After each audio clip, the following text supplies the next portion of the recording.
Hi guys! So natapos na po yung ating nire-repair doon sa aming bahay. Kaya ngayon is meron na naman po tayong time para gumawa dito sa ating bagong area. And at the same time para ma-repair na rin po natin yung ating mga naging damages nung panahon ng bagyo.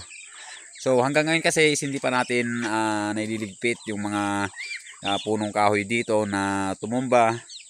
Dahil mas priority po natin yung mga damages doon sa ating sariling bahay.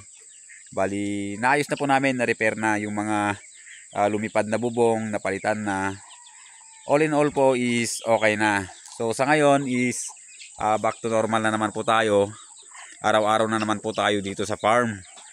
Sana naman is hindi na magkaroon ng mga ganong sakuna para tuloy-tuloy po yung ating pag-i-improve dito sa bagong area. So ayun na ito na po yung ating nire-repair na nasira rin na bagyo na flying pen. Bali binigay lang sa atin to. So hindi ko na sana kukunin dahil nga baka hindi rin natin maayos. Pero sa awan naman ng Diyos at sa nakikita nyo ngayon is unti-unti na po nating naayos. At sobrang excited po tayo. Nilagay ko na agad dito yung ating alagang pabo. So ayan, tinesting na natin siya. Para naman meron na siyang mapwestuhan. So swerteng swerte siya dahil may sarili siyang pwesto sa ngayon.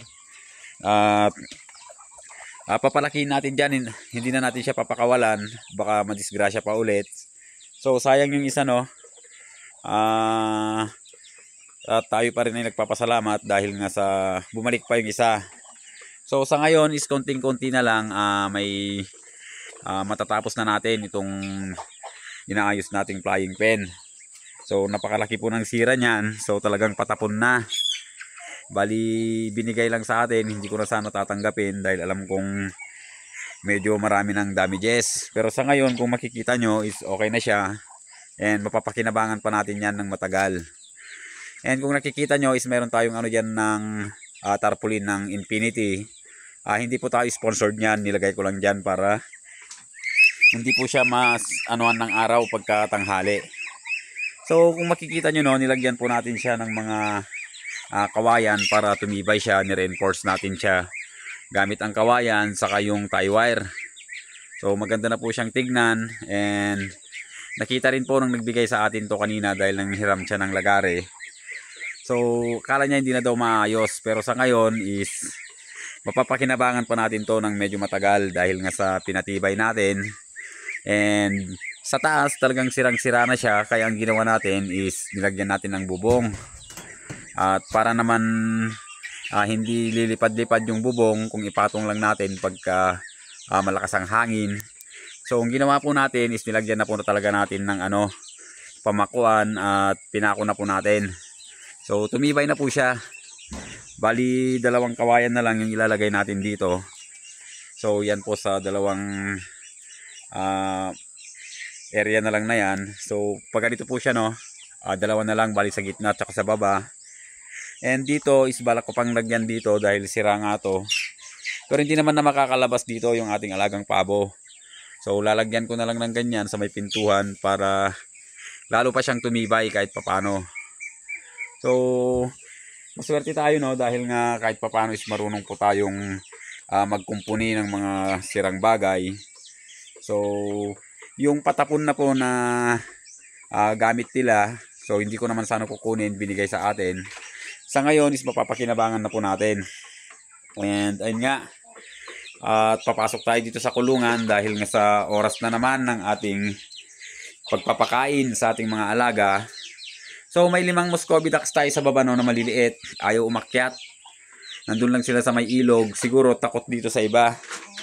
So mamaya is pupunta ako doon para papuntahin sila dito.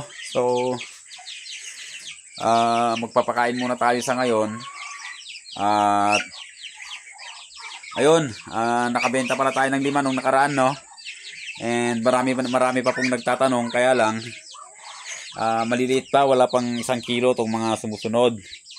So ang balak natin sa mga Muscovy ducks natin, dahil wala pa silang sariling area, gusto ko munang bawasan yung breeders. Kaya lang ayaw po ng asawa ko dahil baka mag back to zero na naman daw kami. So siyam kasi yung inahin natin. Ang gusto kong iwanan lang sana is 3 inahin tsaka isang barako or yung lalaki. Kaya lang ayaw na niyang maulit yung mga nangyari sa amin nung mga nakaraan na nag back to zero kami. Kaya hindi daw namin gagalawin yung mga breeders. So antayin na lang namin na lumaki itong mga sumusunod. So yung mga yan, actually may 1 kilo na siguro yung iba dito, no, kung pipiliin natin. Pero yung mga nahuli is talagang wala pa. And itong mga natin, sisiw na pinakawalan kahapon, grabe, nag-aaway-away sila. So yun yung po, no, yung disadvantage ng may dugong pure na Huluano. So nag-aaway-away po sila, hirap awatin. So kinulong ko kanina yung iba, tapos nilabas ko. So nag-aaway-away pa rin. So itong mga itim, lalo na itong mga itim. And sawa naman ng Diyos is tumigil na sila. Sana hindi na sila mag-away-away dahil alam naman natin na yung mga Huluano is talagang magpapatayan po sila. And dito naman po sa ating mga panabong, no, bali ito na po yung isasalang ko. So yung ipaparis sana natin is may sipon. So ayoko namang ipaasawa siya sa may sipon. Baka magiging sakitin lang yung ating magiging mga sisiw. So ang gagawin ko muna dito, pagpaliguan natin pagka bukas siguro pag magandang panahon. Bali ito na lang po yung ilalabas ko muna pagpapahingain. Dahil napakatagal talaga ng niya, ng interval ng kanyang pangingitlog. So lugi po tayo diyan. So ipapahinga ko muna, and ito munang isang gagamitin natin. Itong mga natin, pinakawalan ko lang sila ulit, itong mga Brahma. Pero hinuli ko kanina yung isang inahin. So gumanda na po yung katawan, and may sign na po na malapit na po silang mangitlog. Ang problema lang natin is yung rooster natin is masyado pang bata, hindi pa siya sumasampa. So gagawin natin, ikukulong natin yung mga inahin. Bayaan lang muna natin na mangitlog sila ng mangitlog kahit walang similya. Ulamin muna natin hanggang maging mature yung ating rooster. So wala pa siya dito eh. So ayun yung isa, no, na natin, Brahma.